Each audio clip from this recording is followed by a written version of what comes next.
It's a big developing story, front page of the Wall Street Journal this morning. New York Times has a big piece. It's all over the place. Another twist in the seemingly endless WeWork saga. New this morning, board members and early investors in the start now pushing for the removal of its controversial co-founder and CEO Adam Neumann. Some board members and large investors in WeWork are discussing whether they should have him fully removed. And some, given the fact they don't think that he wants to go and has the controlling shares in this company, some are now floating the idea of legal action against him, potentially over self-dealing, according to people familiar with the matter, while others want to pursue an investigation of his use of corporate money and whether he engaged in drug use on the job, given the Wall Street Journal report last week that he was caught on a plane traveling over international borders with marijuana. Joining us right now to discuss the questions surrounding WeWork and its corporate governance, Charles Elson is here. He is the director of the Weinberg Center for Corporate Governance at the University of Delaware. Also with us is Greycroft Venture Partner Kamran Ansari. Good morning to both of you.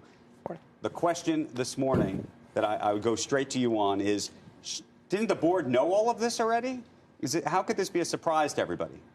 I think what was surprising is that no investors would bite. I think that's the big surprise. So they were looking the other way on all these other issues until, effectively, when the money dried up, that's when this... They gave him complete control. I mean, The issue really here is dual-class stock. It was the ability of someone's economic interest is separated from their voting control. They do what they wish, and they allowed it to happen, and they are now responsible for it. That's the whole issue. The issue isn't what he's done with it. In fact, is he had it to begin with. But there are a lot of companies that have it, and a lot of these potential issues will come up there too. But it's ultimately a bad news. But here's the question, Cameron. He can say, no, I don't. Yeah, I'm not giving up the company. I mean, I think it was in the article you wrote. It very clearly said it is unclear how they'll be able to do it, given that he has control of the company. Well, and so that's the issue. If you can't persuade him on the rational basis of the economics, which is to say, it looks like after, 18 months, 24 months, they don't have enough cash to keep growing at the rate, at least running the company as they are, and therefore the value of your shares will be even less. Does the legal argument make sense to you? I mean, what do you do if you are a major investor in this company at this point? If you're Masa-san, and he called you right now and said, "How should I handle this?" What do you tell him? I think you have to be a negotiated agreement among all the parties. You can't push him out. So I think you have to put him in a chairman's seat, give him a president title, bring in somebody else. They didn't do that to Travis Kalanick. They didn't, but I think it's a different situation because of the control that he has over the voting stock. So I think unless you want to go totally nuclear, and again, that was at Uber. It was a year or two before they were thinking about going public. You're on the eve of going public, and this is all playing out now. But let's be straight. There is no chance that this company is going public, I would argue, this year and possibly next year. Which is an even bigger problem for the company. What I would suspect is going to have to happen, this is based on some reporting, is you're going to have to bring in an operator.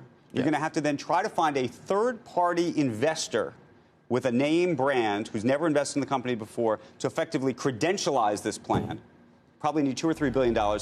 Buy yourself an extra 2 or 3 years, and then pray to God the economy hasn't gone south in the meantime, and then do your IPO. I can't see another path with which somehow this all happens in the next 3 months. Who's going to put in $2 billion at this point? At this point, $2 billion for a $15 billion valuation company, if not less, with all these headlines. I don't understand how. By the way, I think you're going to have to go to Adam and say, we have this operator, we have this outside investor who's going to credentialize it, and there's no other... It's a package deal. I think you have to bring it together you have to bring all of it at one shot. There's not like a multi-part Charles, have we seen this play out before, and are there any other recourses that you can think of, given... No, I mean, legally, what are you going to do? I mean, again, it's ultimately he has the vote, and that's the biggest issue of them all. You can't take his vote away. Now, you can try, but you're not going to get anywhere. Are investors finally going to say no to dual-class share structure? I think that this, hopefully, is the catalyst that gets people to say enough, because you see how it played out to its irrational end, and that's what we're seeing. There's nothing you can do. Is there any legal path beyond the pressure tactics we're talking about here, unless there's a criminal activity involved or some such? But is there any other legal path? Well, you saw a little, it's played out a little bit years ago with Conrad Black, many years ago. There was that same kind of dispute. He had the dual class, he had control, there were all kinds of allegations. Ultimately, the government stepped in, and that was a whole other story. But it's a really tough path. I mean, the point is, what happens to the company in the meantime? Right. And that's the danger of the structure. All these people who work there, everyone who's invested in it, it's a real tough one. We got to go, but real quick, will this make it easier or harder for Masa-san to invest in companies in the future, given his entrepreneur-first strategy?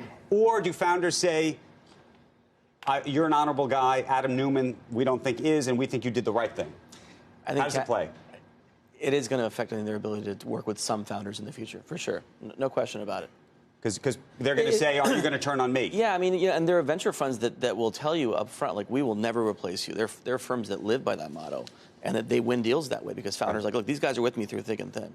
And clearly this is not a firm that You're an investor in that same fund. You'd be disheartened then if you heard that.